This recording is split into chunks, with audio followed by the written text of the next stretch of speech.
larger, more traditional launch systems.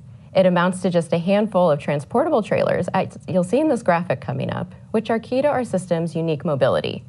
Case in point, for this launch here in Mojave today, the trailers literally drove into the spaceport on regular roads, just like any other car.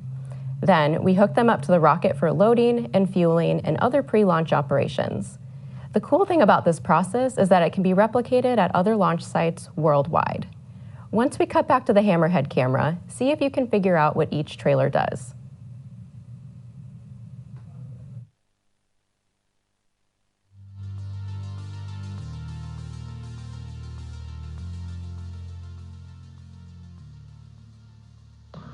Confirm Proc 390 has started as well.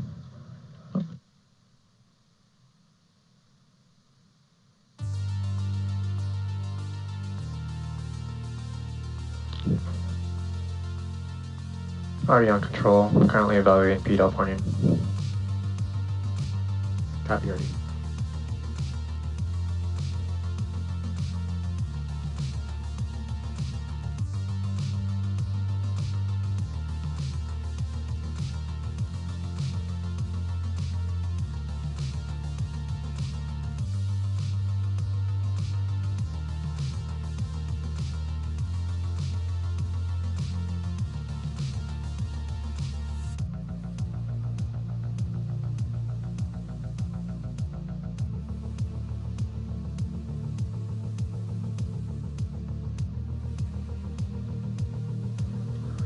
This is LC on control room Alpha and Echo. At this time, I'm going to verify that S1 has 2 proper monitoring safe to approach pressures. We're going to leave tops in auto mode, which is a deviation from Proc 401 in step 10, which states put it in manual mode.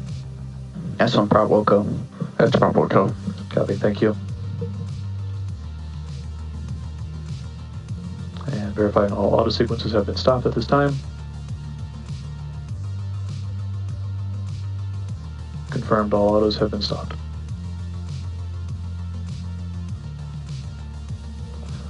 Rocket currently is in manual mode. All right, at this point in time, could I give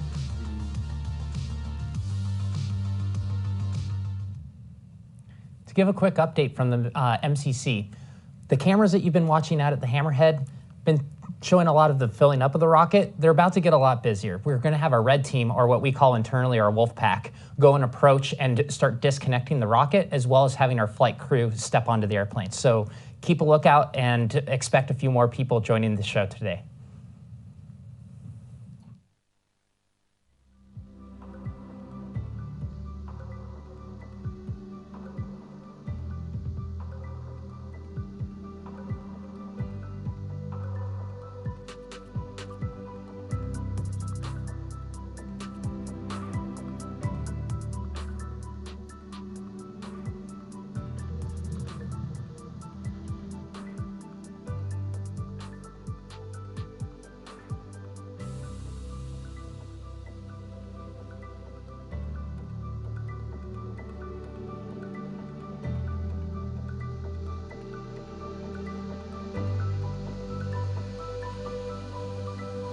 All right, this is LC, pad technician. Gonna get you to go close 04 OV3.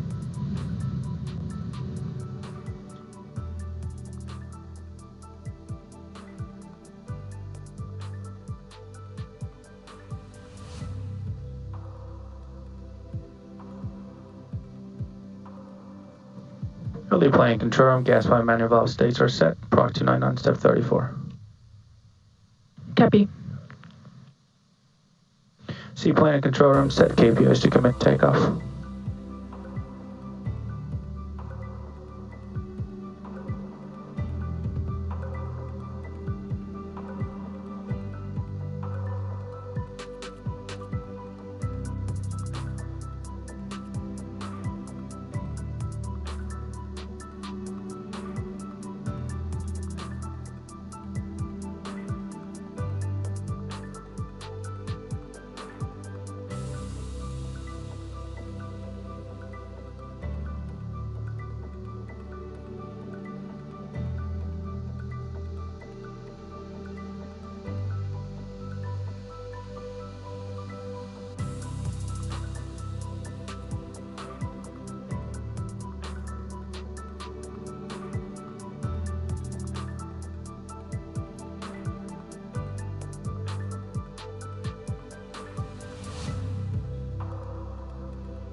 Let's take a look back at our most recent and first mission to space, Launch Demo 2. It could not have gone more perfectly. From ground operations to satellite deployment, everything fell into place just as we had planned. I think that every Virgin Orbit remembers where they were the day that we successfully made it to space for the first time. I know for myself, I was with my family at the end of the runway and we watched Cosmic Girl take off right over our heads. It was just an incredible moment for me. Wade, where were you during the last launch? So it was the time of COVID. I think that we've all encountered a little bit of that recently, and I was alone watching the launch by myself in a hotel room in Palmdale, California, awaiting my now fiance to come back. She's now today's launch director. So it was a personal experience of being able to go up there during COVID, but it was great to see her face when she got back after the successful launch. Absolutely. COVID made our celebrations just a little bit more difficult than we had hoped, but it was still memorable nonetheless. Yeah. I think the moment that we saw our payload fairing separate and we finally saw our payloads in space, and we saw the curvature of the Earth in space, that was the moment that I knew we had really, really made it. Ruthie, did you have any favorite memorable moments from the last launch? Yeah, I think for me the most memorable moment was seeing the blue skies go to black. And it was just such an incredible moment because that's when we knew LauncherOne had made it to space. Yeah, absolutely. It was such an important day for the whole Virgin Orbit team, but also for the whole industry. It was the first time anybody had air-launched a liquid-fueled orbital-class rocket to space. And on top of that, we were able to deploy 10 different satellites from universities across the United States to their desired orbit. With our system proven out, we're now moving forward towards our ultimate goal of providing flexible and affordable space to countries all around the world. Let's take a minute to watch a quick recap video of our last launch. Elsie, this is LB on control room. We are currently on track for our nominal timeline, and our current drop time has 19:25 UTC.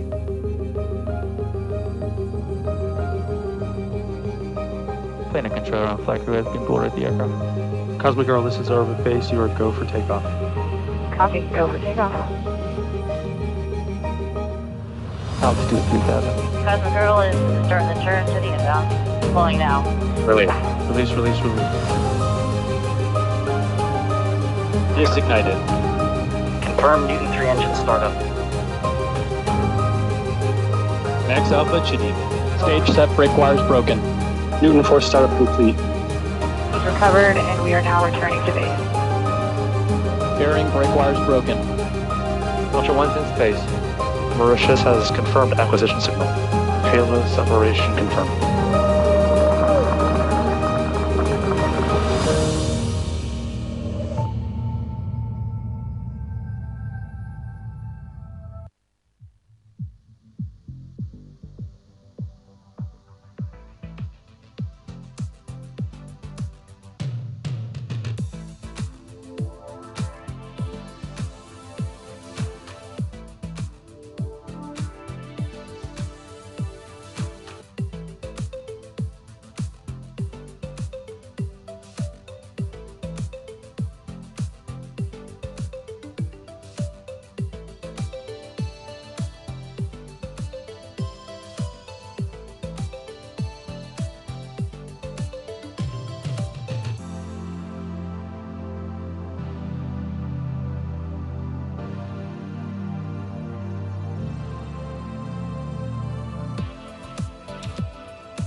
SMA on control room, we're handing off SMA1 to SMA2, and the Valha thing looks okay now.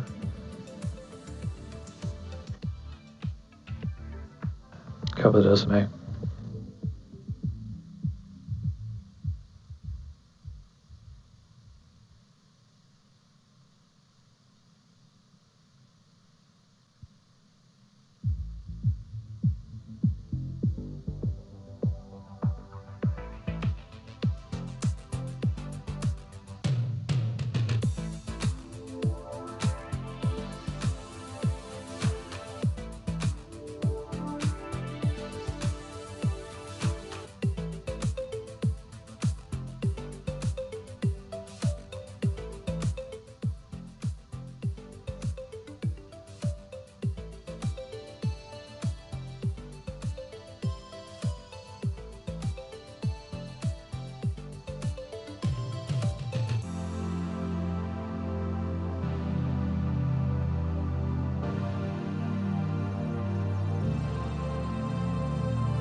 C's back in comms.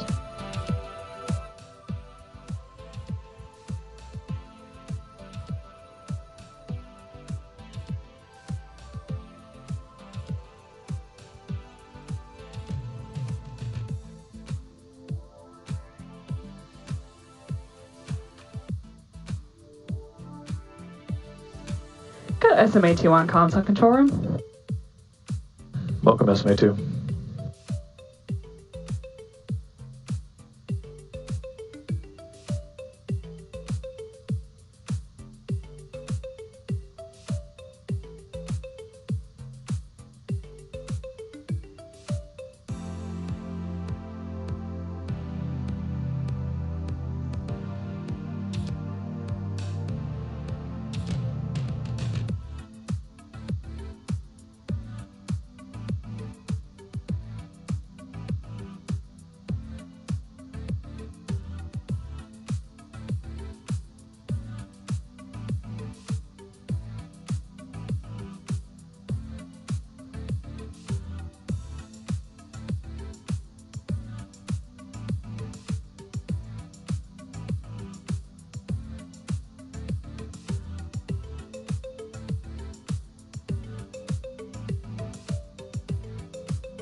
MCC planning control room starting data handoff. CNC, please perform all CNC steps on Proc 299 and make calls on control room.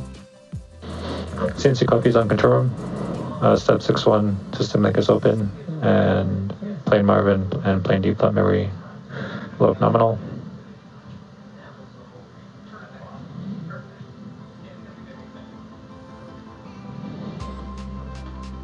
I have verified all docs have stopped.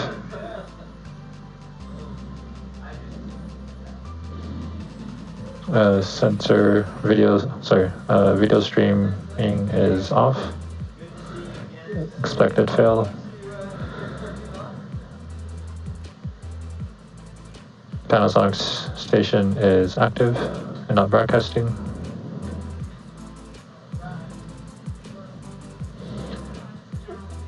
selecting Plane Marvin from the drop-down list and selecting Disconnect. Okay, step 66, clicking the disarm button and disconnecting Plane Marvin from ground deflat in 3, 2, 1. Disconnected and expected warnings.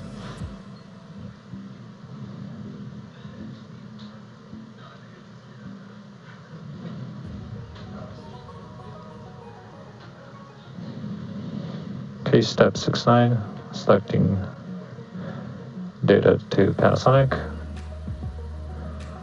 and starting the Panasonic stream in 3, 2, 1. Started. Plane CNC on control room, ground deflat has been disconnected from Plane Marvin.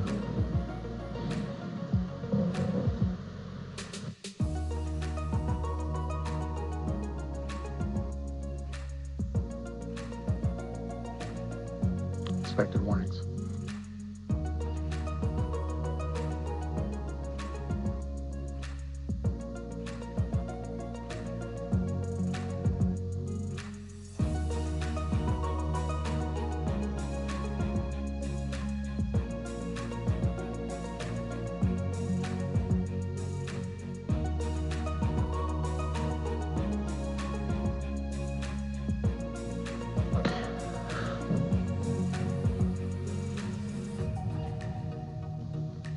CNC plane and control room, I got you on 299, step 71.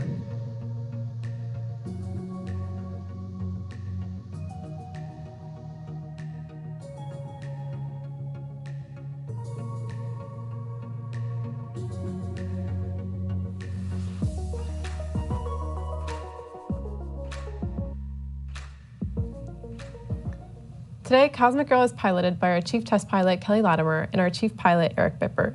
We also have 2 launch engineers on board, Jason Panzerino and Bryce Schaefer. Let's quickly recap what our flight profile looks like so you know what to expect once Cosmic Girl takes off. Let's take a look at a GUI. After departing Mojave, Cosmic Girl will fly southwest to our drop point, which is about 50 miles south of the Channel Islands. Once we reach the drop point, we'll enter into a loop that we call the racetrack as we wait for final goes and no-goes.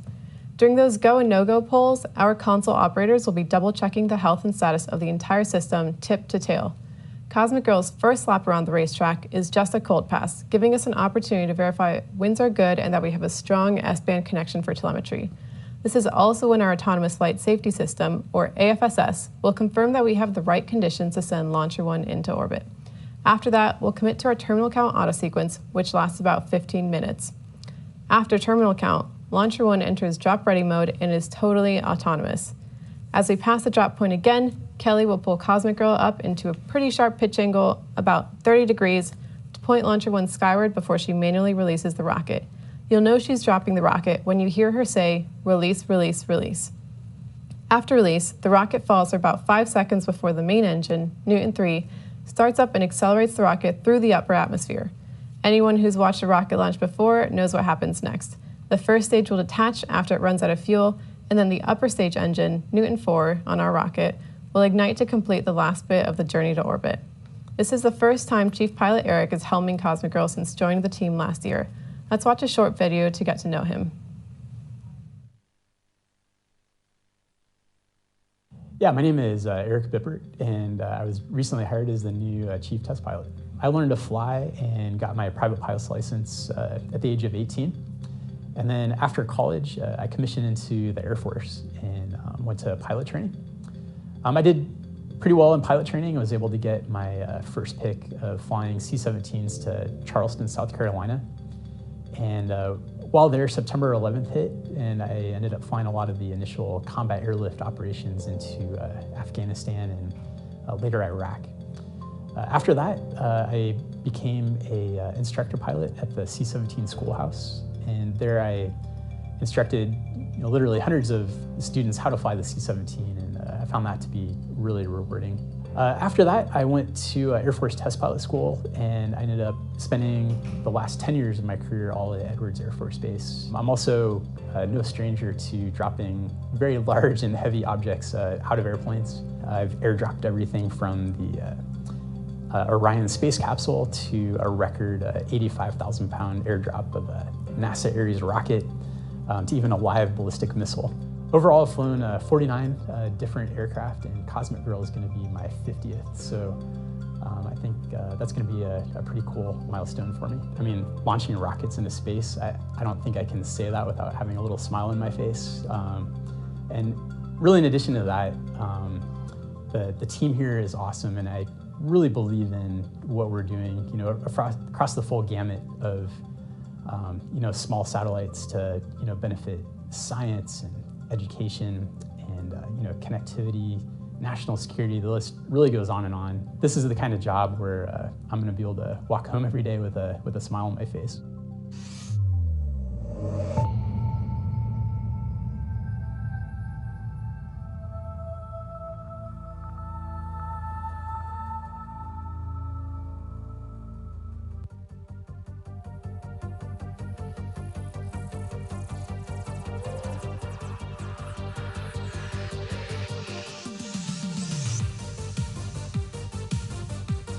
I'll do plan control. I'm going to re-enable some warnings.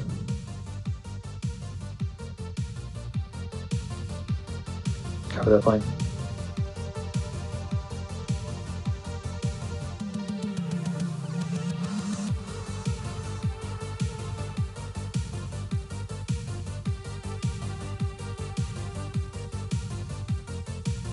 Expecting it N2 delivery flow goes away shortly.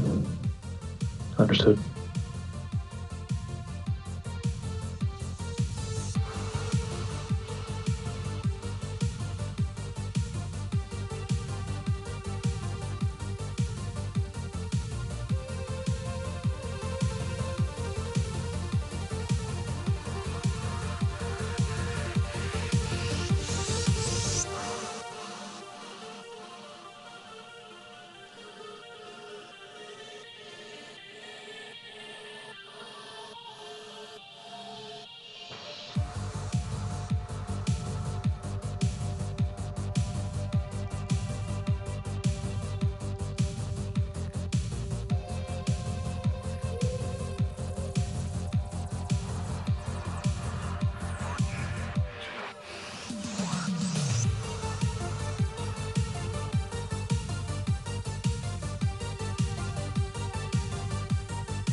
Plan control, I'm clearing N2 delivery flow.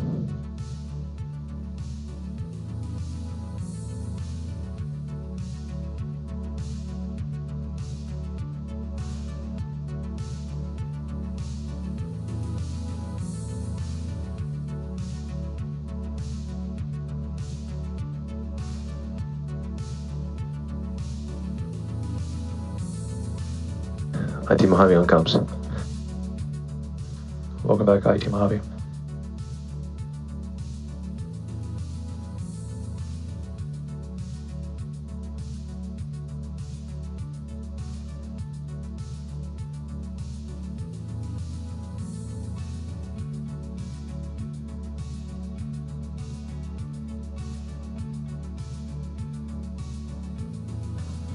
Plane, this is LD on control. Careful plane. Did I miss the call for rocket on GN2? Negative, they did announce that. Copy. So step 8.5 of Proc 299 is complete? Affirmative. Copy, thank you.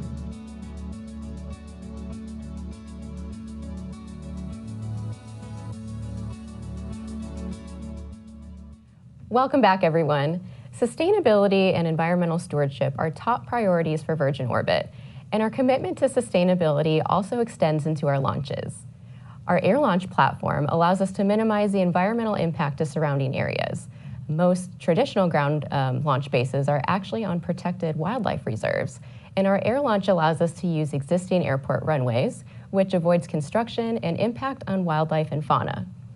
Our air launch also emits approximately 90% less carbon, including smoke and soot, onto the ground areas as compared to ground launches, and sound pollution from air launch is approximately 94% less than ground-launched rockets.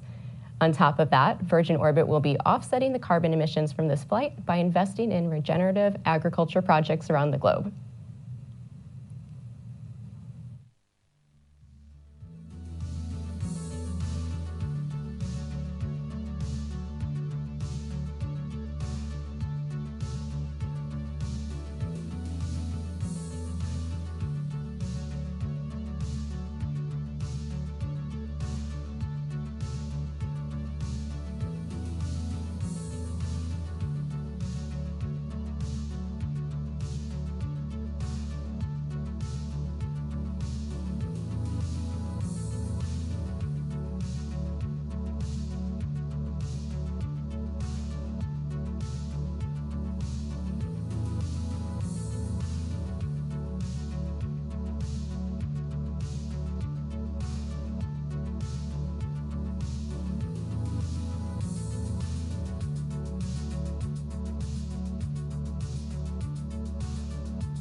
SMA to LD on control. Go ahead. Just for your general awareness, I'm going to be taking over the control of Wally PTZ for takeoff. Copy that.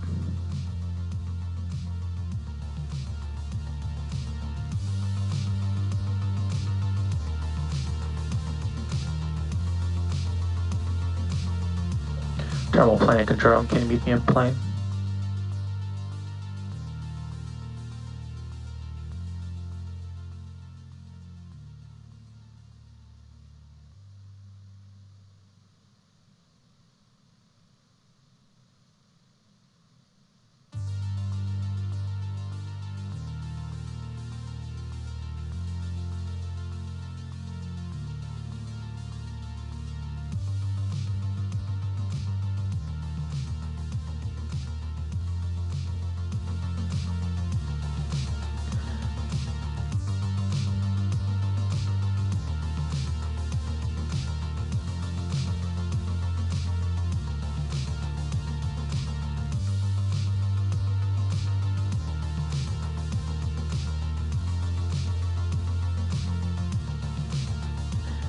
SMA, this is LD on control. Go for SMA on control. Confirming your go for takeoff. Affirm. Copy.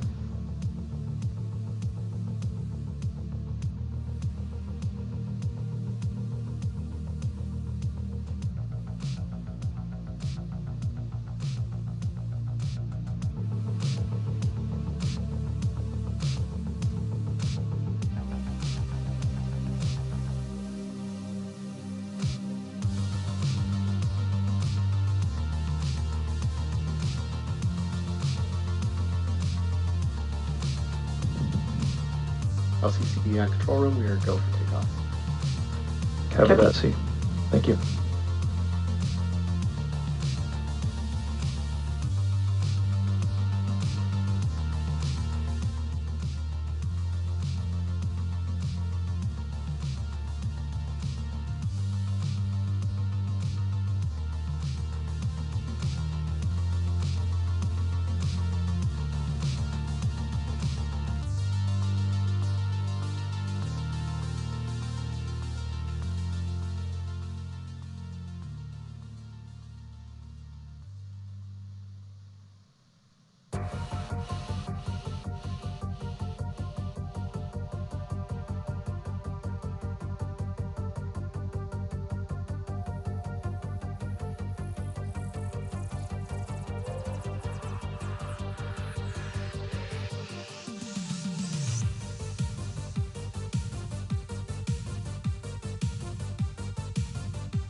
CNC on control room looks like a momentary outage on Panasonic data stream. Copy. Clearing warnings.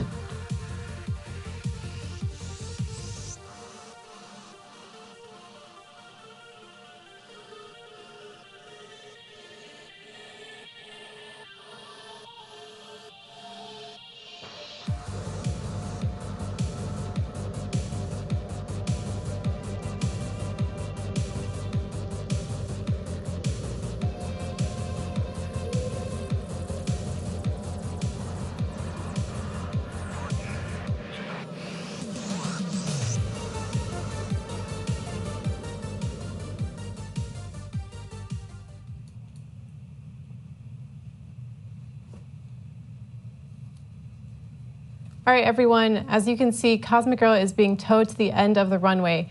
Keep your eyes on the screen. Takeoff is imminent, so stay tuned.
LC, Long Beach IT2, checking in. Copy, ID.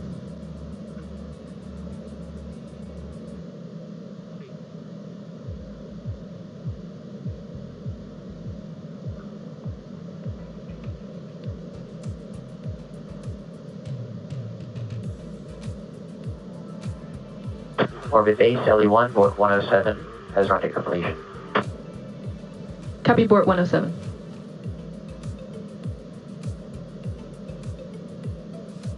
Orbit base, LE2, starting aircraft engines and idling for 5 minutes. Copy, 5-minute idle.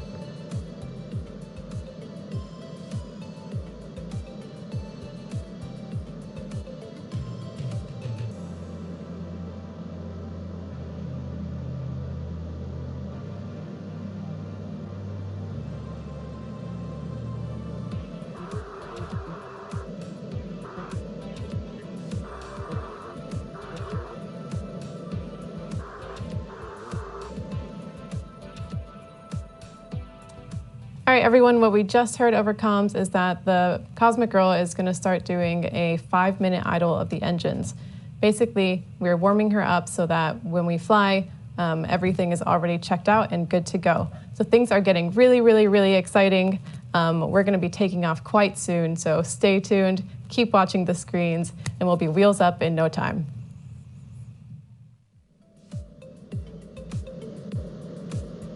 Orbit base, LE2, I will be venting and repressing both launch tanks for takeoff. Copy, vent and repress.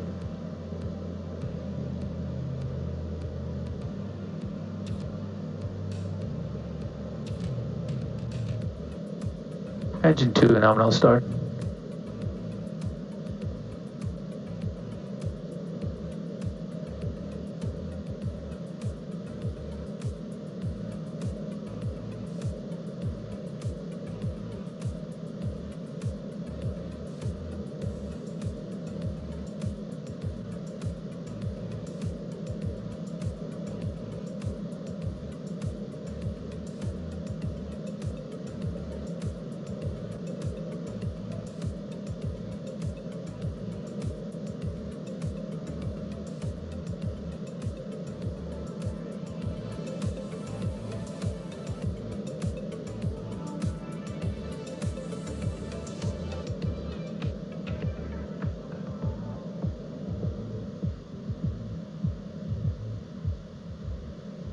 Engine 3, nominal start.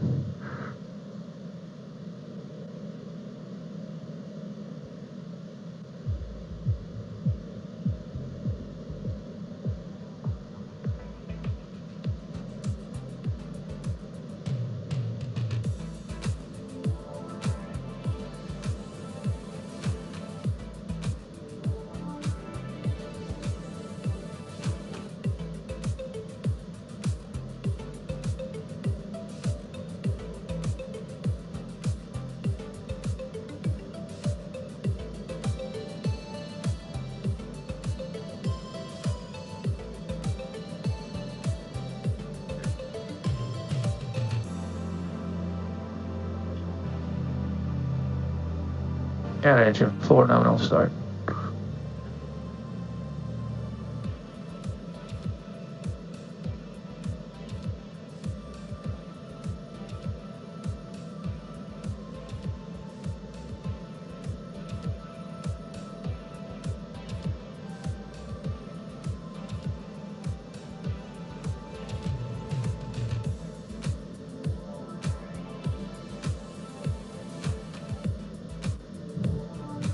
I'll leave planning control room, maybe about 75 minutes. Budget on GN2 at this time.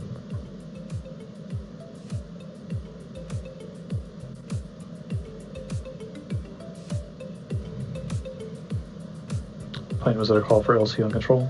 LC or LD was letting you guys know about 75 minutes. Budget on GN2. Copy that, understood. Thank you, 75 minutes.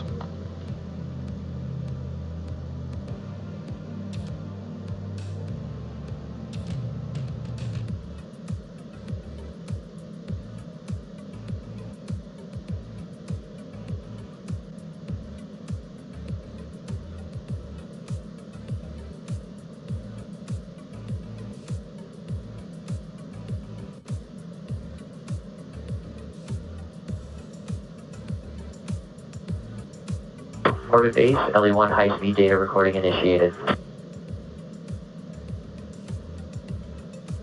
Oh, Orbit base copies. Recording high-speed data.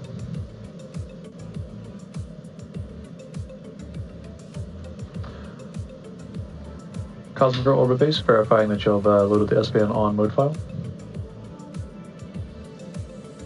Confirm, S-band on has been uploaded. Copy that, thank you.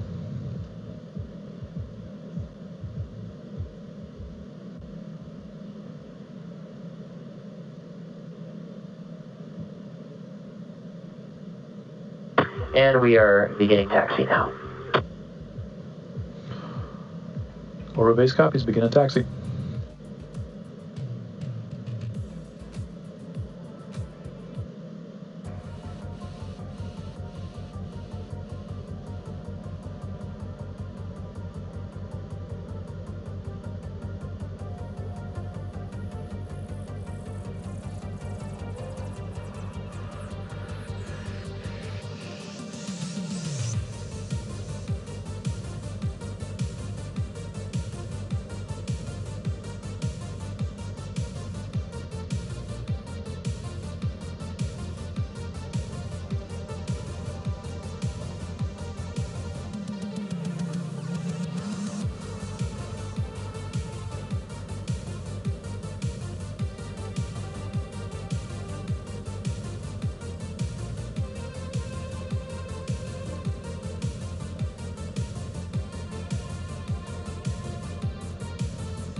LVCD on control room, we are still go for takeoff. Copy that.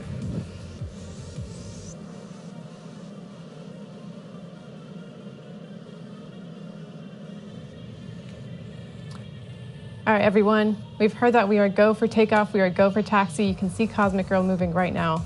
Keep an eye out. We are about to be wheels up.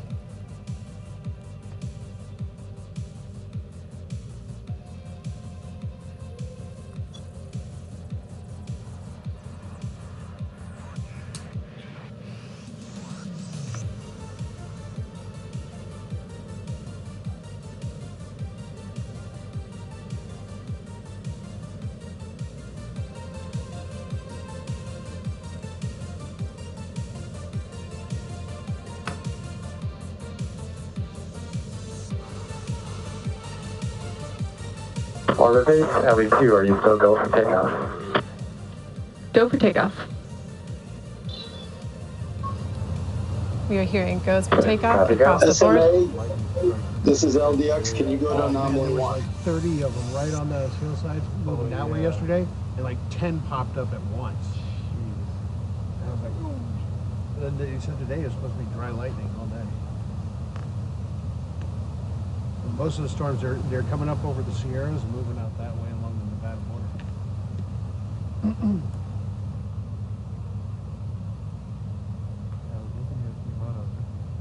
Right before I left.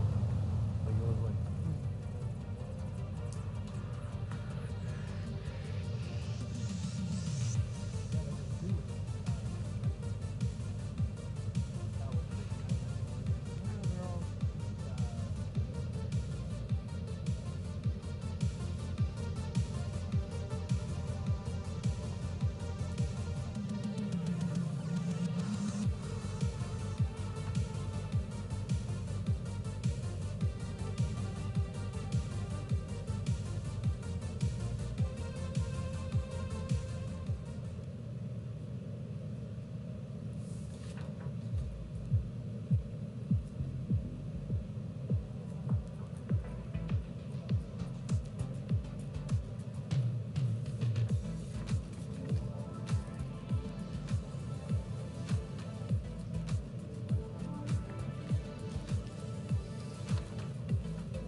Orbit base LE1, we're on the takeoff roll. Orbit base copies and takeoff roll. All right, everyone, we heard that we were just about to take off. We have made it to the top of the runway, and Cosmic Girl is moving.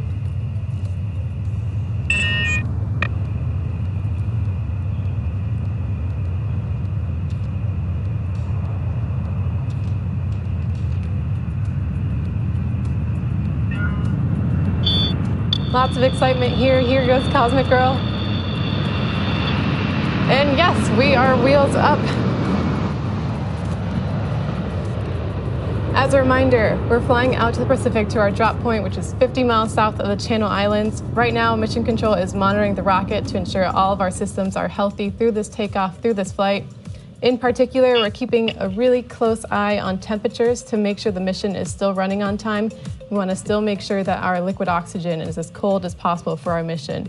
Our LEs, Bryce Schaefer and Jason Panzerino, are doing all of this monitoring work from the aircraft. They're effectively working as a mobile mission control for the rest of the mission.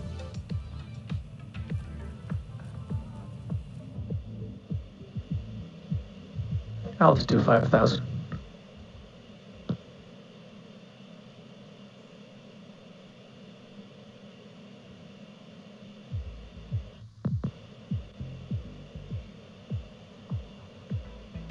Orbit base LE2, S-band transmitter is active. Confirm when locks acquired. Orbit base copies. We'll confirm when S-band locks have been acquired. Radiohead, this is LD on control. Go ahead, LD for Radiohead. S-band is active from LauncherOne. Please confirm lock when you have it. Mojave has frame lock and target lock. Good signal at Mojave. Cosmic Girl, orbit base, we have confirmed good S-band lock for Mojave. Copy confirmed, good S-band lock in Mojave.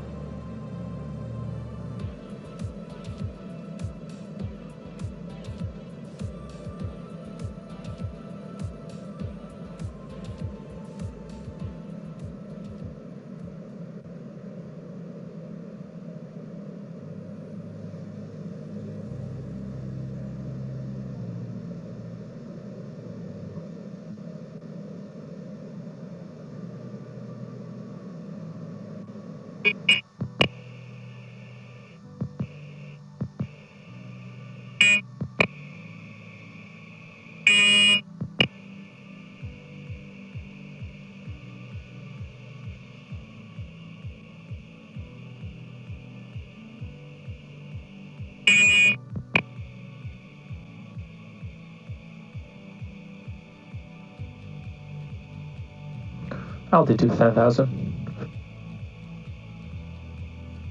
Copy 10,000. And it seems like we cut the Gentoo flow.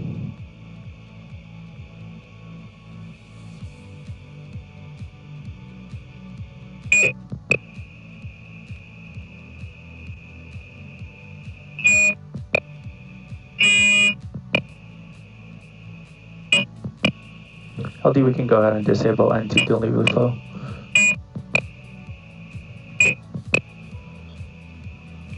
Copy, disabling.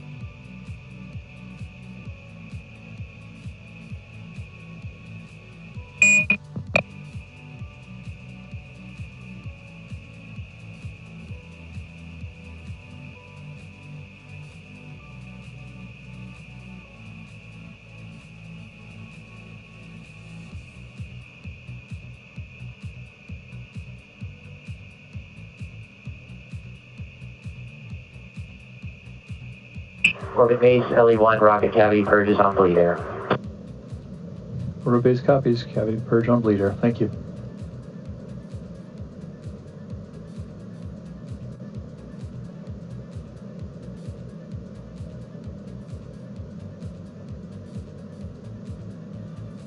LD Radiohead on control. Go ahead. Be advised, we're seeing normal expected dropouts in the turn, but when we have data, it's much cleaner and better than we saw the last two times when we landed. We're heading out to the drop point right now, and wanted to give you an update that We have our S-band, our data is flowing into the mission control room, but we wanted to take a little bit of a pause as we haven't got to mention some of the customers on today's mission. So as we mentioned at the top of the show, we're carrying 3 different customers to space on LauncherOne today. First up is the US Department of Defense, which is launching 4 CubeSats as part of the DoD Space Test Program's Rapid Agile Launch Initiative, or RALI. This launch is is also known as STP-27VPA and was awarded to Vox Space by the Department of Defense's Defense Innovation Unit, or DIU. The DoD and the US government more broadly is very interested in leveraging more commercial technology to support R&D efforts and grow its launch capacity to support increased national security.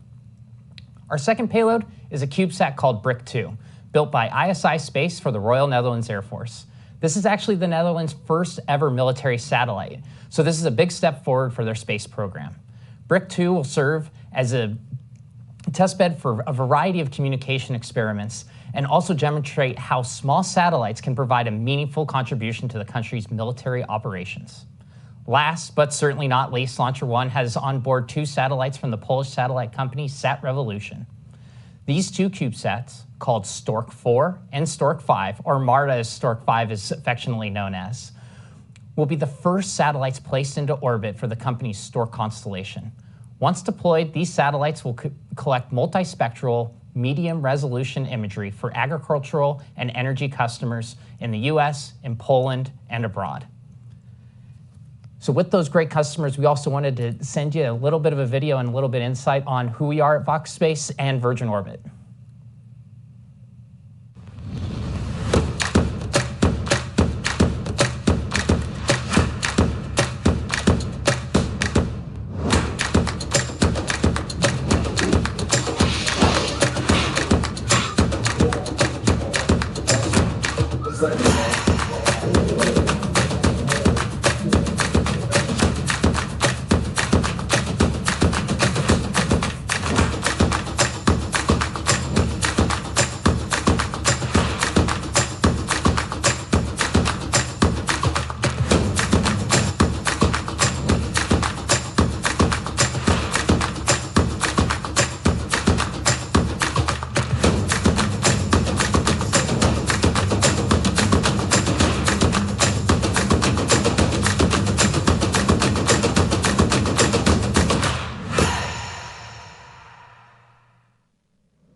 LC planning control room.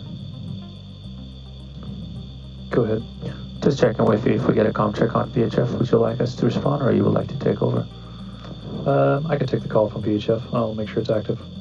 Copy that.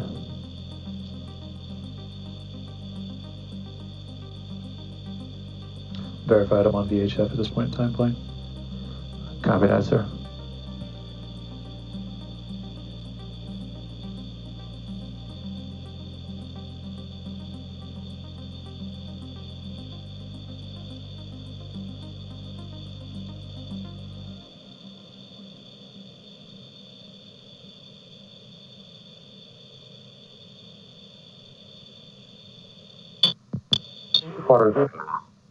We've updated the estimated time to 14:47 and 0 seconds. Orbit base copies. 14:47 is new drop time. Thank you.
Orbit Base, LA2 out of file.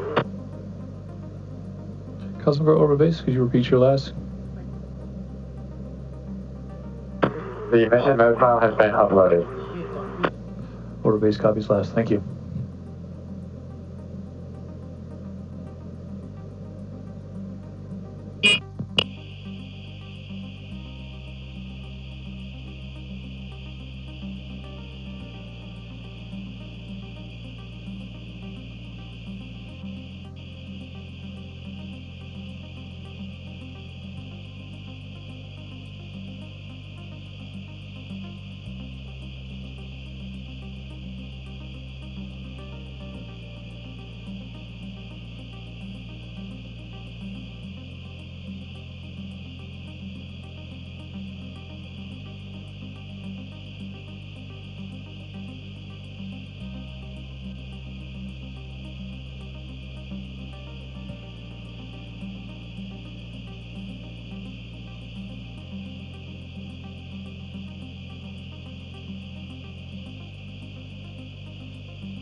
This is LD on control. Can confirm chase is taken off.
Cosmic Girl continues her route out to the drop point.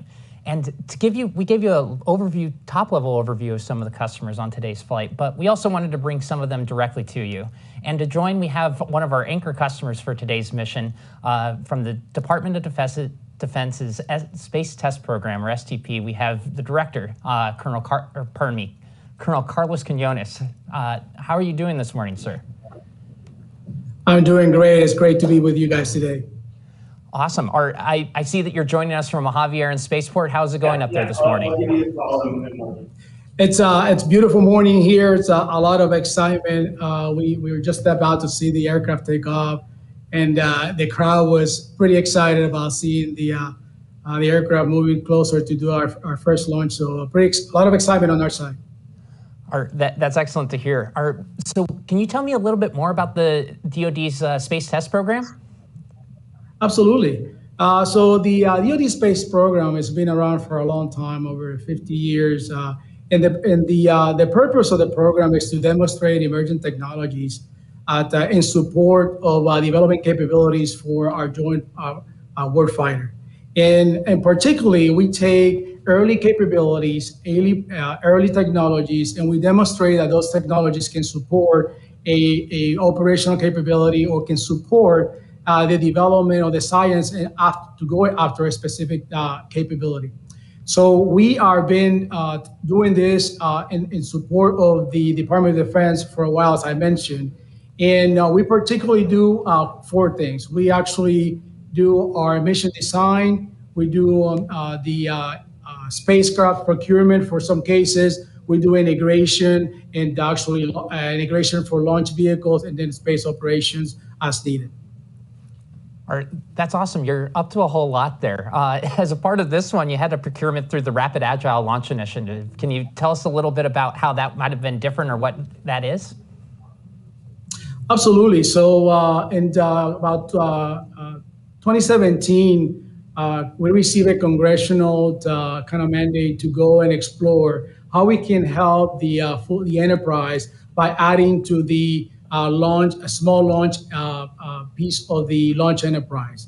So the purpose of the actual program was to not only help non-traditional contractors for the Department of Defense to come up to speed and provide this very needed service, but also another opportunity for science and technology payloads to be able to get access to space, do the experimentation, get the data, and help future programs continue the progress toward an operational capability. So we've been doing this since then. We were able to actually use our partnership with the Defense Innovation Unit as part of the overall enterprise, and we're able to do a contract or what we call an OTA for non-traditionals. And it's been very successful so far. We actually have launched already 3 payloads, and then we actually have another 5 launches looking this year in support of that initiative. Art, excellent. Art, so today, some of the people want to know what experiments were selected to fly on LauncherOne today, and maybe with, gosh, the laundry list of satellites that you're tracking, how these ones got selected. So the selection process is called what the Space Experiments Review Board. This is a Department of Defense level board in which all services and DoD agencies bring their experiments forward to determine if those experiments are ready to go forward. There is a extensive criteria that we use for those, but mostly it comes down to make sure that we have an experiment that actually has military utility from the standpoint of the department, but also that has a well-planned experimentation that can actually help and move science forward and also help some specific programs. Once that list has been put together, then it comes back to the STP program, and then we use the Space and Missile Center full enterprise to help us then allocate either launch opportunities, or in some cases we actually go after and build our own space vehicles to integrate some of those payloads and use those opportunities to provide the additional capability that the department needs and overall that the nation needs. With regards to the payloads today, we have 4 payloads. We actually have one of our Army payloads there, with Gunsmokes. We also have the CC program Block 1, and we also have the HaloNet. All those are CERB approved payloads. They've been on our list to provide LEO orbit experimentation, and we are very excited today to be able to provide that initial set of data to the team. Art, thank you so much for the background on those. We're excited to get those experiments on orbit for you. And then you have a lot of choices when you fly, but today, why was Vox Space selected, and what do you think air launch brings to the launch enterprise and to the DoD more broadly? No, absolutely. So Vox was part of a full competitive process that we did in partnership with DIU. And through that process, to take the congressional dollars that I already mentioned, we went through certain parameters. We were looking for, obviously, maturity on some of our vehicles, orbit availability, mass that can be serviced, and many other requirements. And through that process, Vox was selected to be a participant of our program. And it's an exciting opportunity for us. Number one, it's our goal to expand the small launch opportunity. That way, the Space and Missile Center Launch Enterprise has an opportunity to actually keep onboarding and on-ramping additional providers to future missions, which is very important. But also for us, it's about flexibility, and it's about to bring in different type of opportunities. In the case of what Vox brings, it's a unique opportunity, provides a launch, a small launch through aircraft deployment, which provides flexibility, it's not tied to a specific location, allow us to deal with things like weather and other things that if you're at a fixed site, you have to deal with as part of the more traditional approach. So it is an important and I believe a very fruitful endeavor that we are here and the opportunity to actually provide that type of capability and add it to the portfolio of capabilities that our center and the Space Force need is fantastic. Art. Excellent, Art. Sir, we appreciate you being able to take the time. I know that you're with your team up in Mojave. I want to be able to let you be able to join the rest of them, but thank you so much for joining us. Thank you for flying on LauncherOne, and we look forward to launching more of your satellites here very soon. Thank you for having me. It's fantastic, and look forward to step 2. Get that rocket onto orbit and get those capabilities going. I appreciate the time. Thank you. Excellent. Thank you, sir.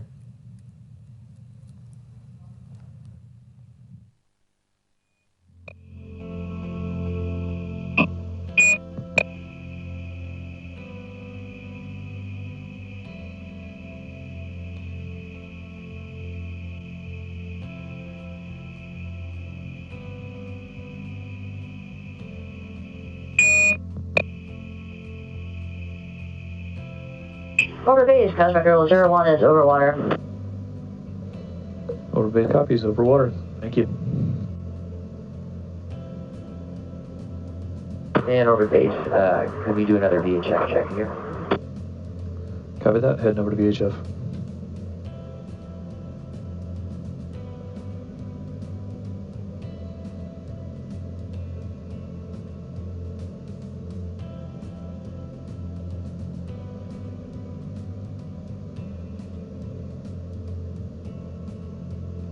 CE, this is LDN control. Now that Cosmic Girl is over water, please evaluate your commit to terminal count LCCs. Evaluation in progress.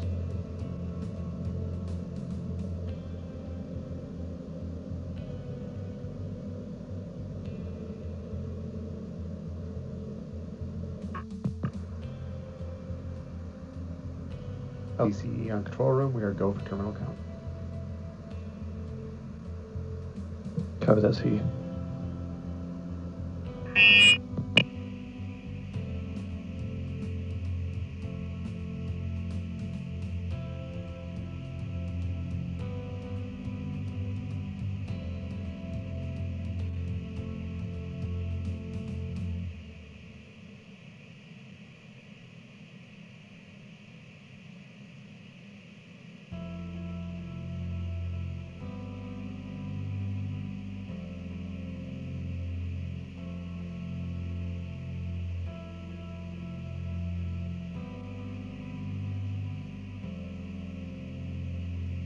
Disabling C4AT3.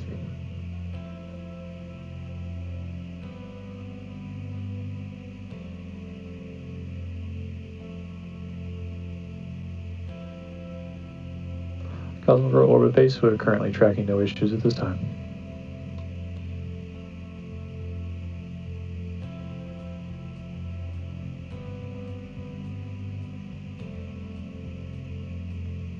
LD is radio ahead. Orbit base LE1, trip warning on payload bearing temperature forward ambient. We're suggesting that we decrease the bleed air. If you can get a sense from thermal that you would like to Long Beach and Mojave stations have recovered and are reporting good signal. Orbit base copies your last. Copy radio.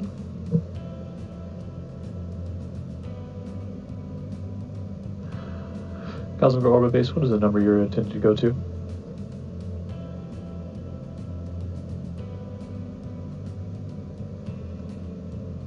Make it start with 10 degrees, go down to 150. Orbit base copies and confirms your last for 150.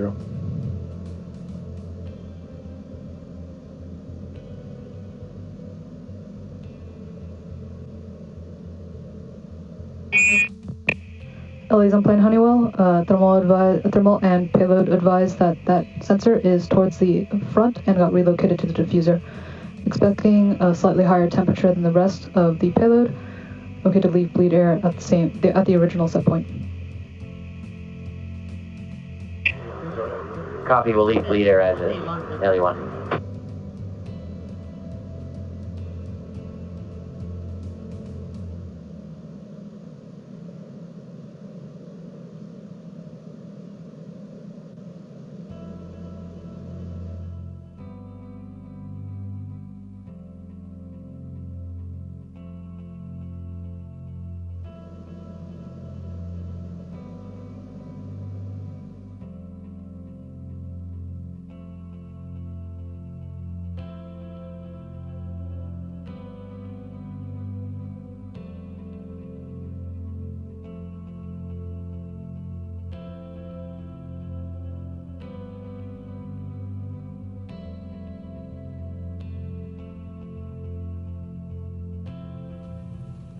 Cosmic Girl is heading out to the drop point, so let's quickly talk about what's going to happen once we get there.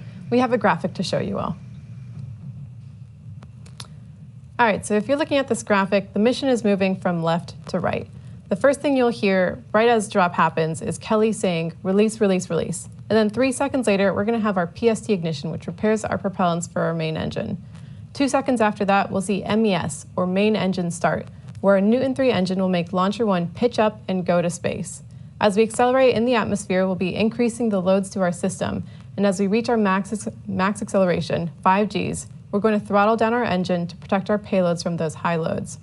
Soon after, we'll run out of propellants and we'll move into MECO, or the main engine cutoff. Following MECO, we'll go into a short coast and stage separation, when our first stage will fall through the atmosphere as it returns to Earth. At this point, we have made it to space, which is a huge, huge milestone for our mission, and it's safe enough for us to go into fairing separation. 4 seconds after that fairing separation, we'll start SES-1, which is our first burn on our second stage engine, Newton 4.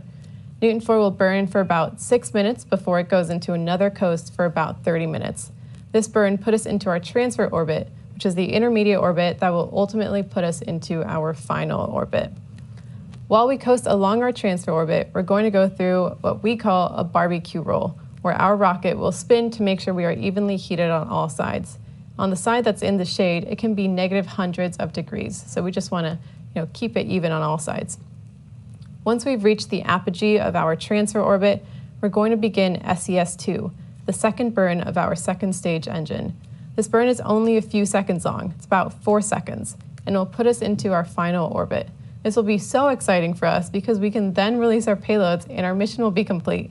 We are so excited to reach this point of the mission. Throughout the whole flight, Wade and I will be providing you all with updates so you can follow along with the milestones. We are so looking forward to this happening soon.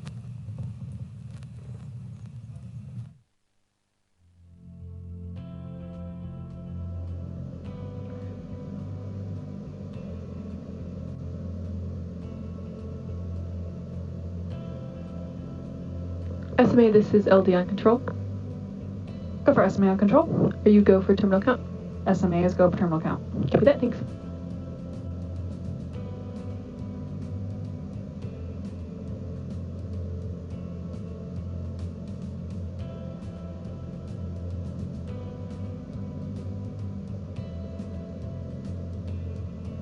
This is Radiohead. Long Beach is having expected signal loss and dropouts.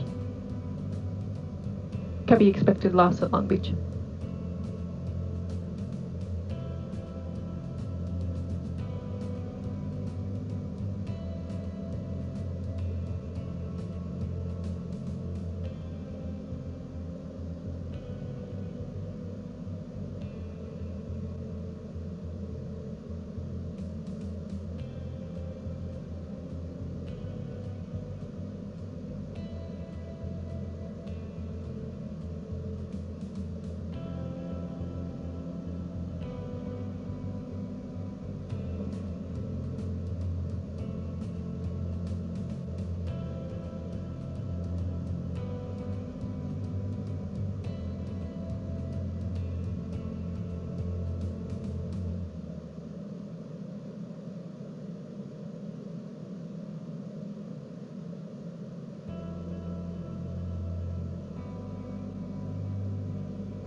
CE, this is LD on control.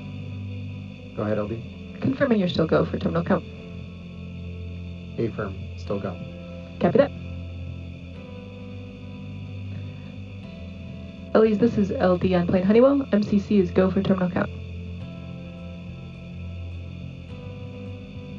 Roger, MCC is go for terminal count, and we are performing step 79 at the moment.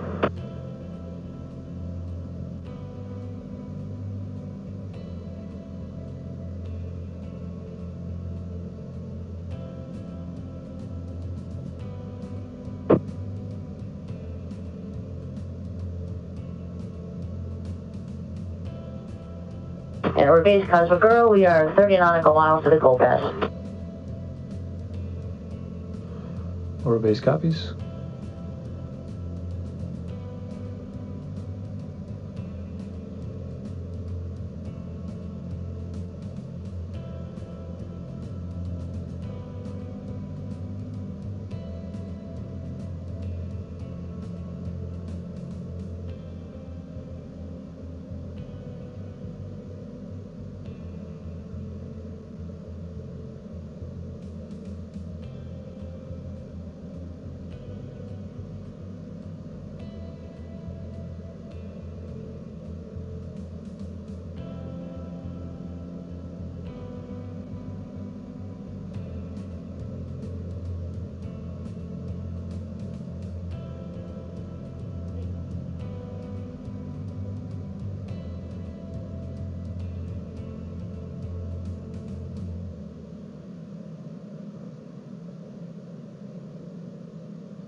Cosmic Girl 01 is 20 miles to cold pass. Cosmic Girl, copy that. 20 miles cold pass.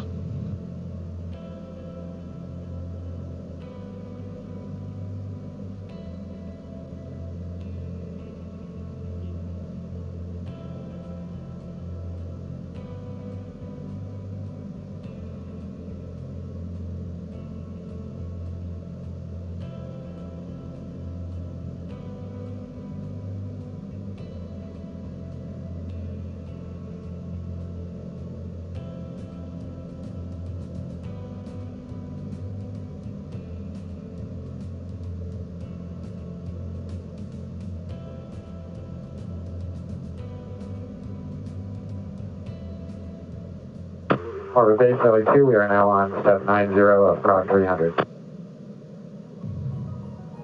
Orbit base copies on step 90, thank you.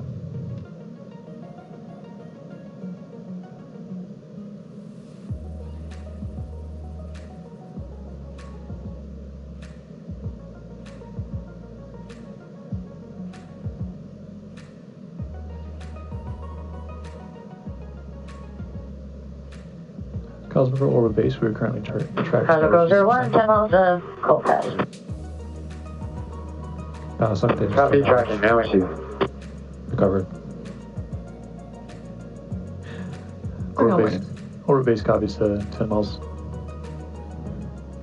This is LD on control room. We're getting ready to approach the cold pass and are about 3 minutes away from the start of terminal count. I can confirm that AFSS is green at the cold pass. If you have any additional issues, please bring them up at this time.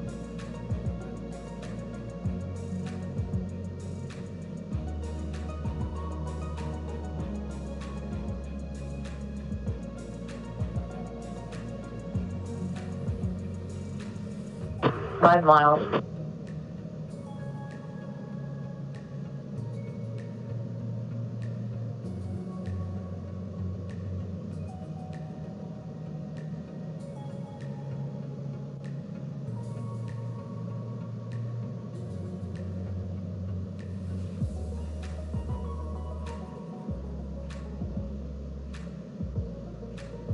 Two miles.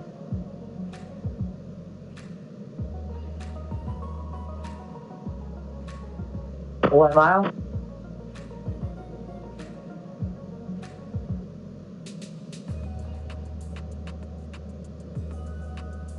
Full pass.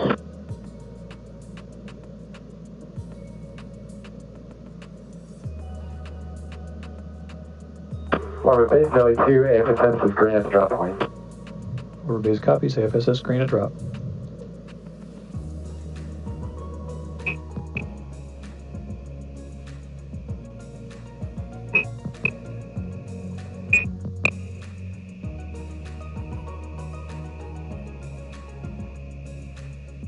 We just got confirmation of being green at our drop point. This means that we're ready to go and we're making the turn out and we'll be entering into our terminal count, which is, as a reminder, a 15-minute auto sequence that prepares LauncherOne for orbit.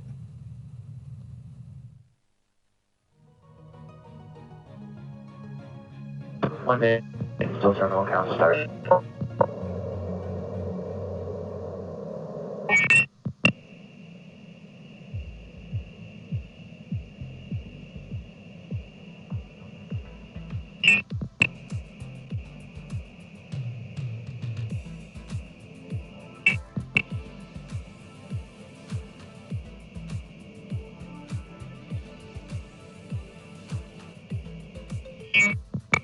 One minute till terminal count start.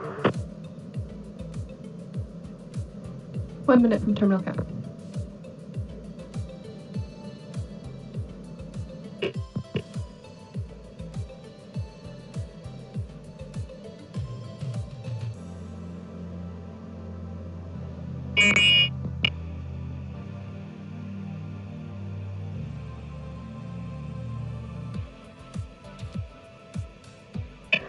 Seconds till terminal count start.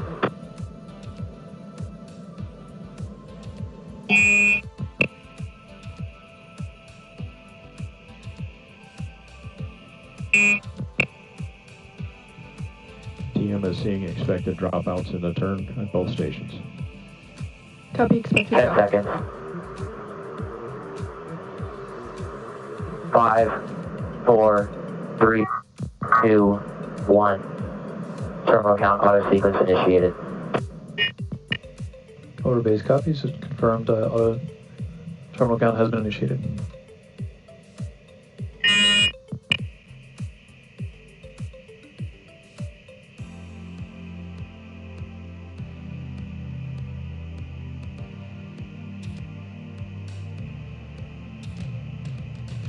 This is LD on control room. Terminal count has been initiated. We're about 15 minutes from the drop.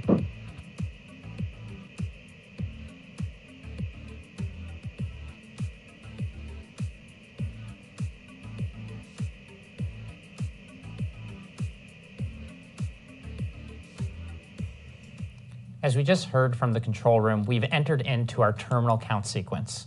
What you'll expect to hear a little bit over the communication channels is preparedness of the engines. We're going to be bleeding them in and getting them cold and ready to go to space.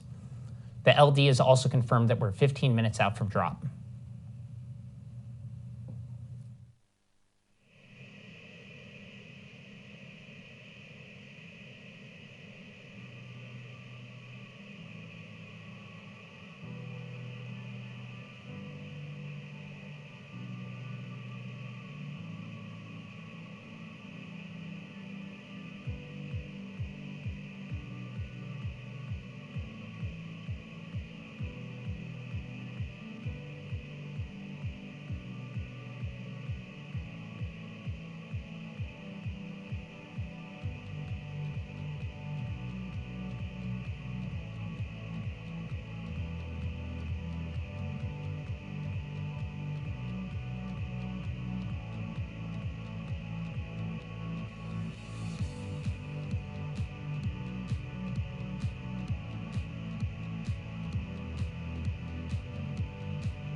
Expected warning.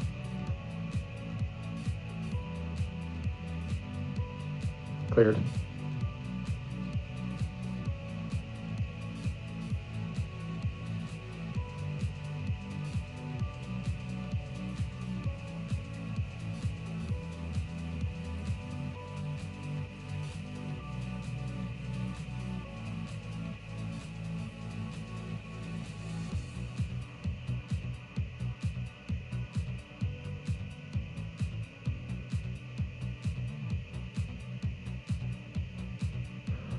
Cosmic Goal Orbit Base, just verifying that all systems are nominal at this point in time. Roger, everything's nominal at this time.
Expected warning, clearing.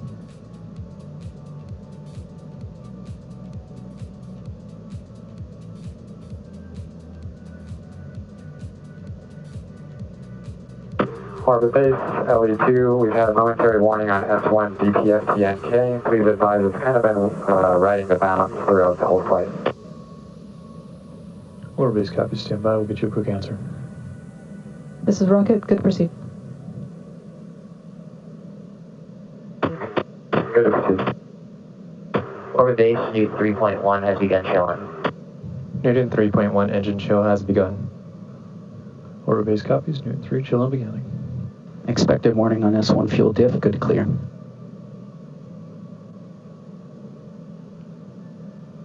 S1 fuel diff, expected warning, clearing.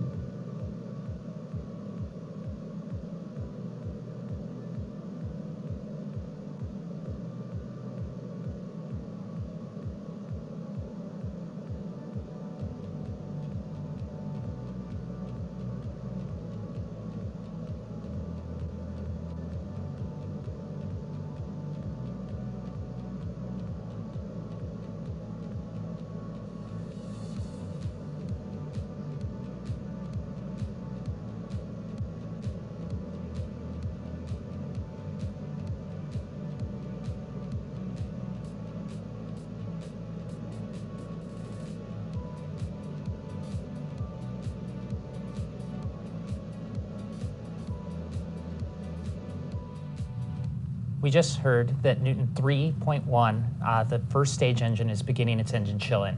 The plane will continue its bank and then start going into its hot pass, where we'll be quickly handing off to the pilots and entering into the pull-up maneuver.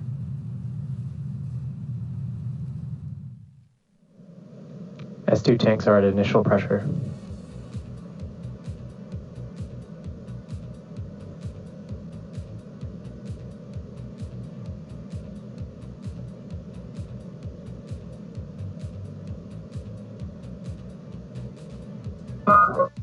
One is turning inbound.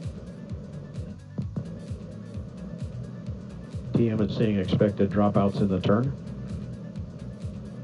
Copy. Expected dropout at the turn.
Cosmic Girl orbit base. Currently, all systems look nominal and tracking no issues at this time.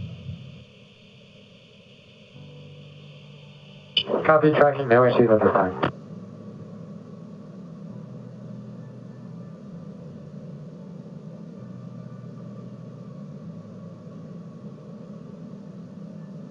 SMA on control, AFSS is green on the inbound turn as expected. Copy, AFSS green. Newton 3 engine chill nominal and S1 tanks at expected pressures. Newton 3 engine chill nominal and S1 tanks at expected pressures.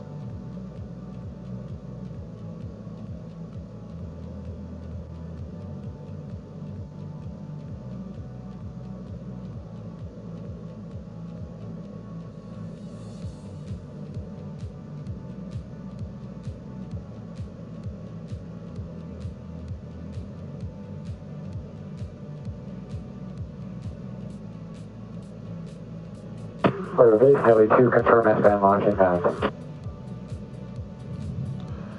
Orbit base copies. Currently in work.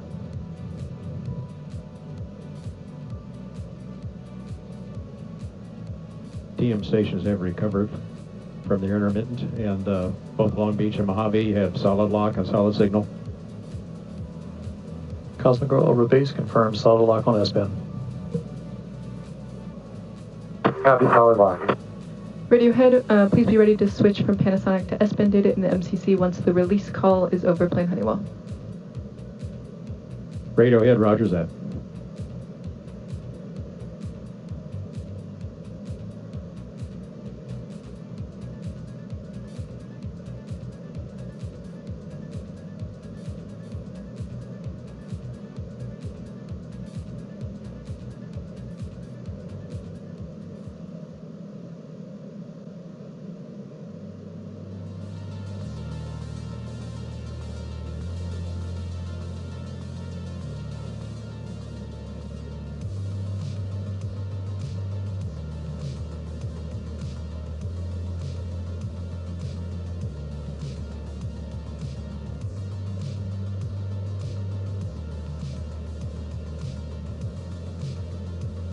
Battery power enabled.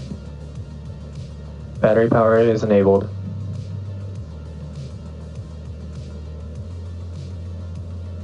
And LD, the Baja station is recording it and tracking to the Long Beach signal. Looks good there.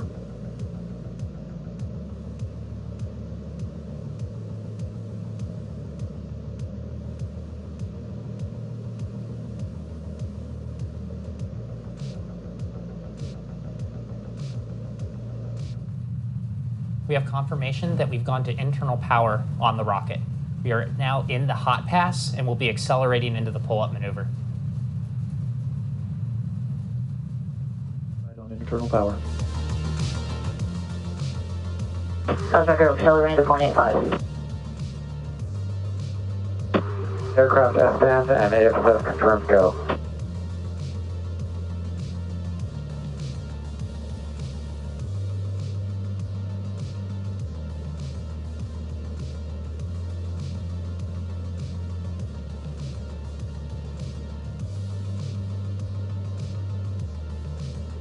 All expected warnings.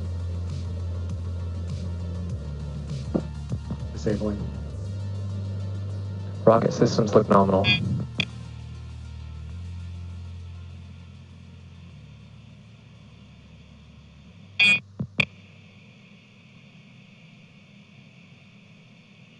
S2 prop on control room, and 4 engine chill nominal.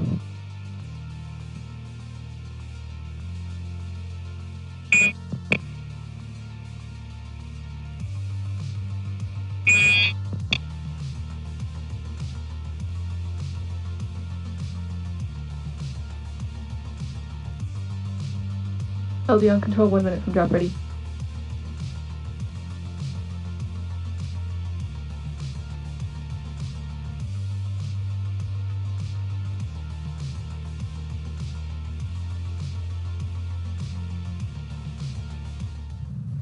All right, everyone, we're expecting Cosmic Girl to go into her pull-up maneuver soon. It's about a 25-second maneuver, and we'll see drop within it.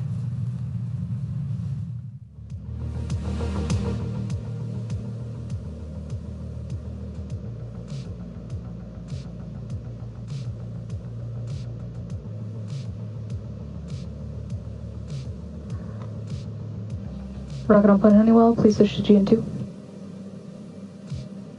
We're on GN2, high purge.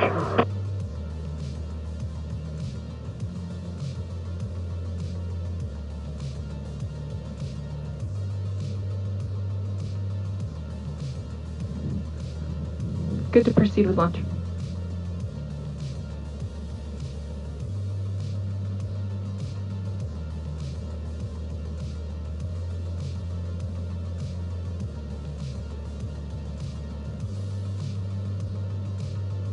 Hold.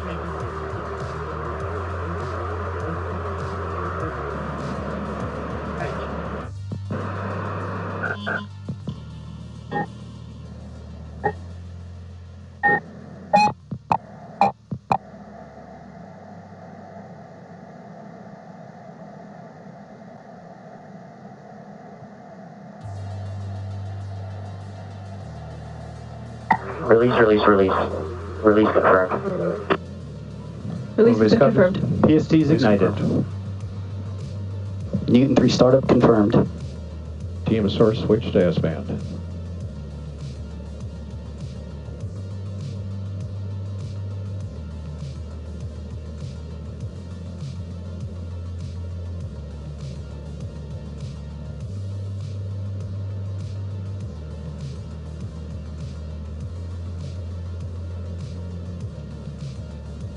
Max Alpha flight complete.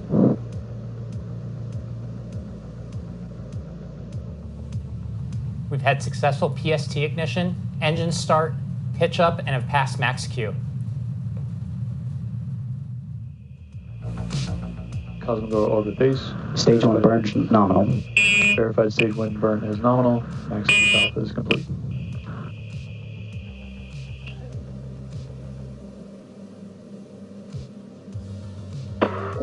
Just queuing up tubular bells, part 1. Max Q Alpha flight, or Max Q Alpha achieved.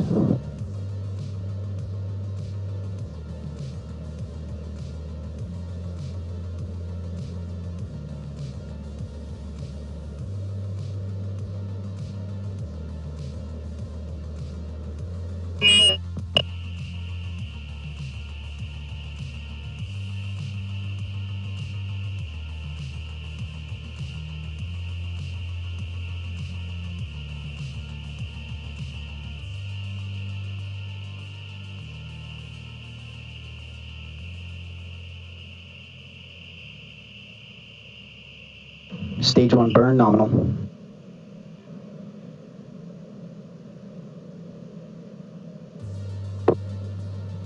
Cosmic Girl orbit base. Stage 1 burn is nominal, passing 120,000 feet.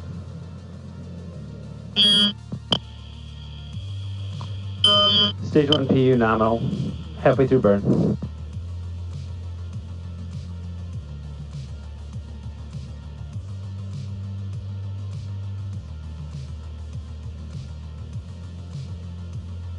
Stage 1 trajectory nominal. Stage 2 prop Newton 4 chill is nominal.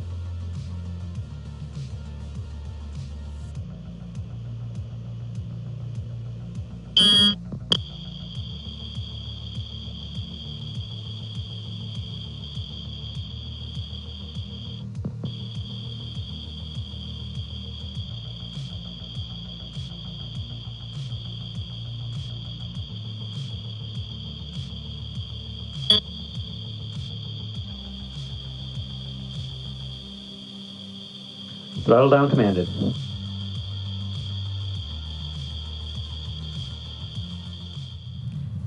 All right, everyone, we just passed our point of max acceleration, which was 5 Gs, and heard that we had successful down throttle. We're going to see a lot of things happening quickly. There we go. We just saw stage separation, and now we're going to see second engine start.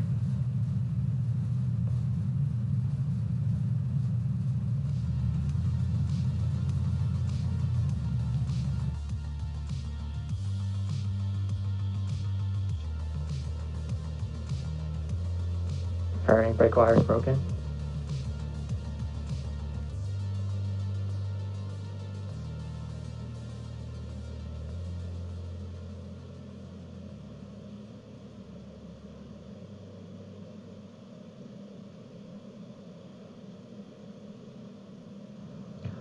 Cosmic Go orbit base, stage set verified, Newton 4, startup initiated.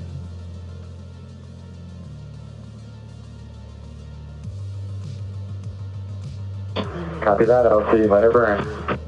Cosmic Go orbit base, also verified, fairing set nominal.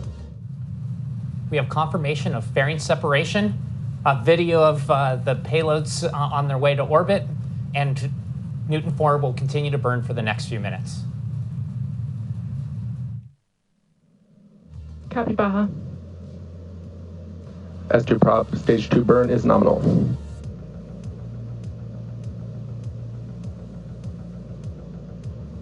Cosmic Go orbit base, stage 2 burn is nominal.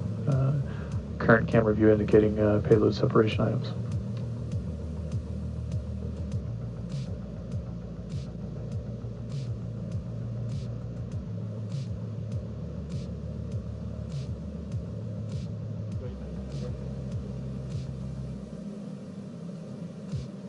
Stage 2 trajectory nominal.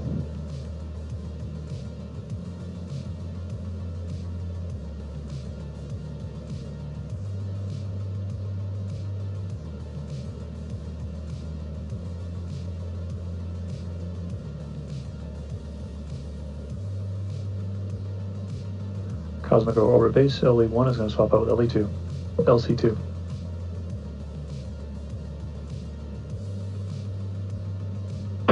Sound good. Thanks for your help today. Great job, guys. Safe travels home. Stage 2 PO nominal, halfway through burn.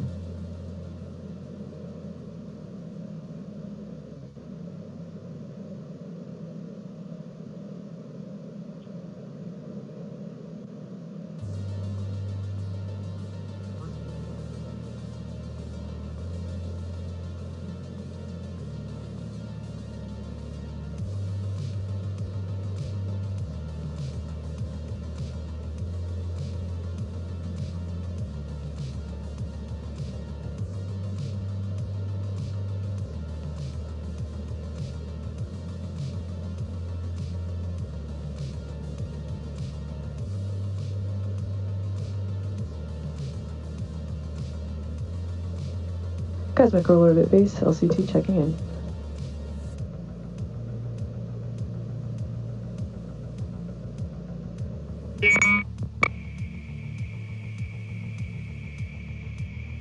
Welcome to the party, LD2.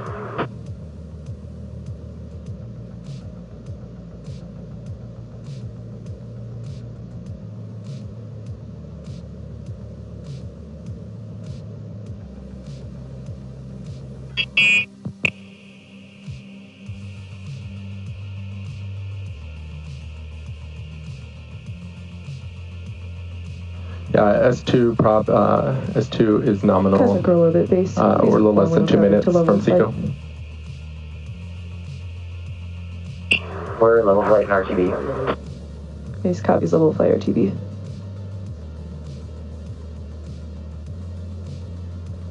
S2 trajectory is nominal, and we are 1 minute from SECO.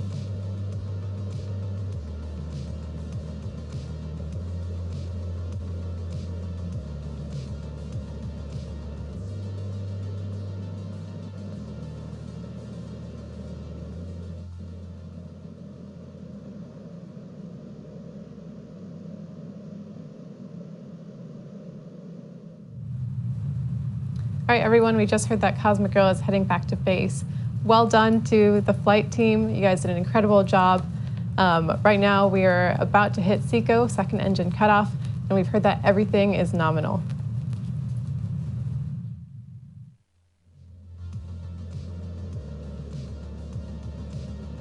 AFSS mission rules satisfied.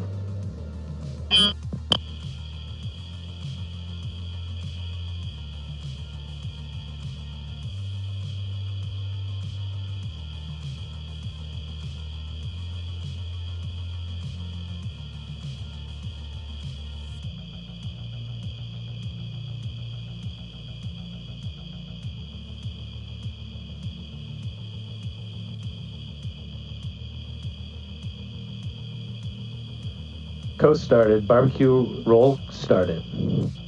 Newton 4 shutdown is confirmed.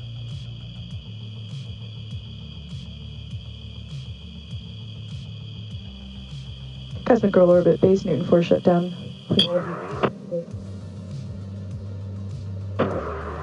Roger, Newton 4 shutdown complete. We have confirmation of second engine shutdown and have reoriented the vehicle to begin its barbecue roll during the transfer orbit coast.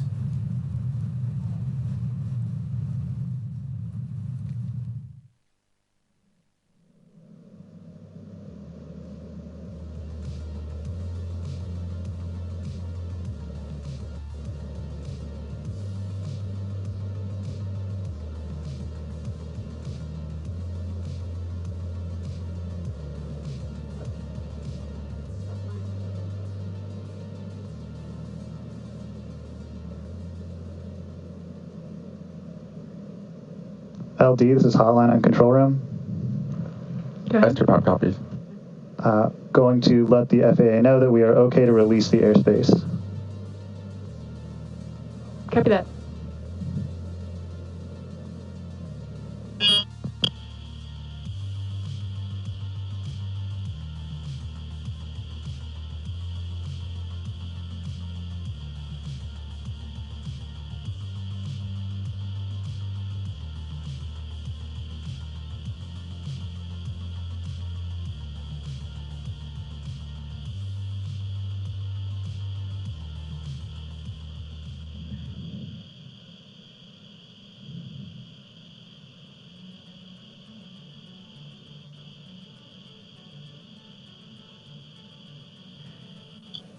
And TM Baja Station has loss of signal. Copy, loss of signal.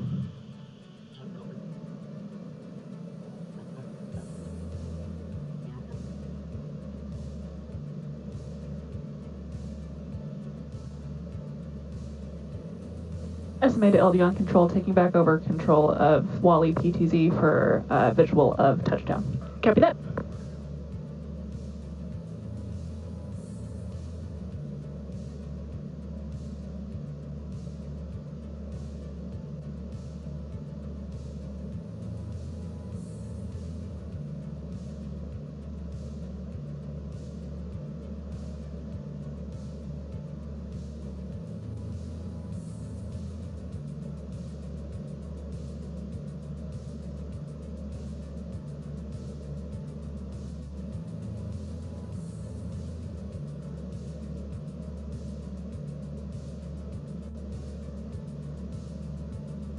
Orbit Base, LE1, just would like to congratulate Jamie and Emily Eckstein on their anniversary today, as well as Michael and Christine Creven.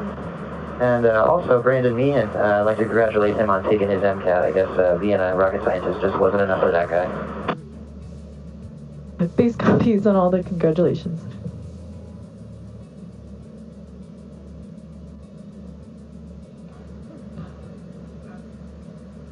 LD CNC on control room.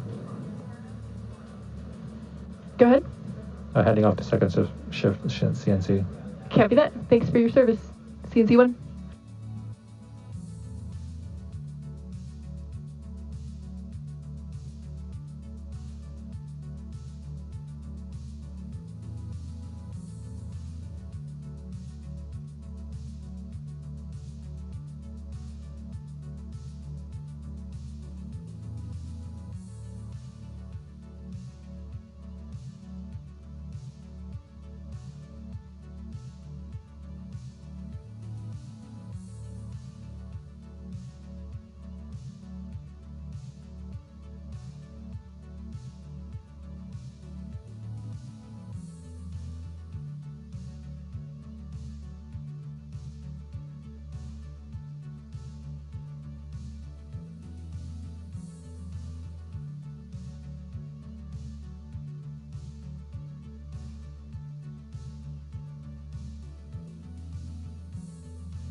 PLD, this is CNC on control room. LC copies on control. LC, I just wanted to make sure that it's okay for me to start transferring some data from the ground here. LC's okay with data transfer. Copy, thanks, Inward. LC, this is IT on control room. Copy, control. IT Mojave's going to switch out with second shift. Copy, IT.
Pad engineer on control room for LC.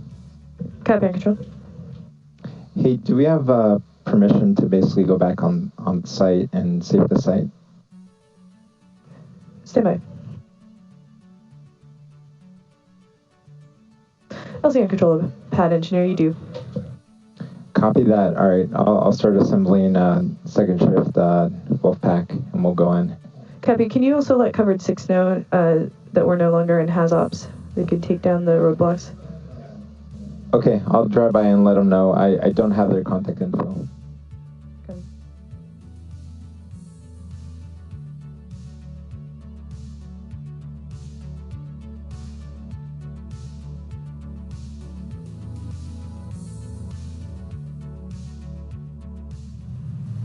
For today's mission, we've enlisted the help of ground stations around the world. Starting in Mojave, we used our own telemetry dish in our Mojave facility to track our takeoff. As we moved into our racetrack, we switched to the Long Beach dish that we have here at our facility. And then we're using dishes in Baja California, Mexico, Troll and O'Higgins in Antarctica, as well as dishes in Mauritius. All of these are helping us track our mission and making sure that we're okay. But just be aware that there will be a couple of breaks in getting live data, but we will update you all as we know all the details of how it's going.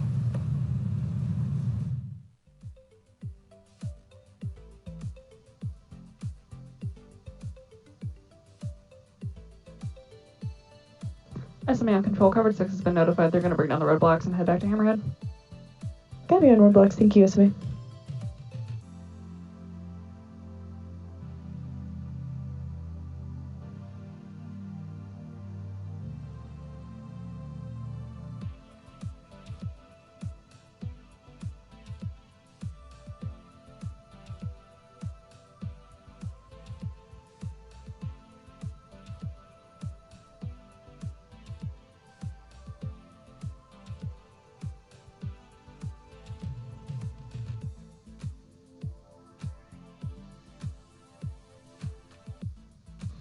LC plane, control room, permission to sign off. Copy and control. Are you switching with plane 2? Yes and no. I'll be following the Cosmic Goal and then taking care of the data download later. Copy that. LD2 on control room. Copy LD2.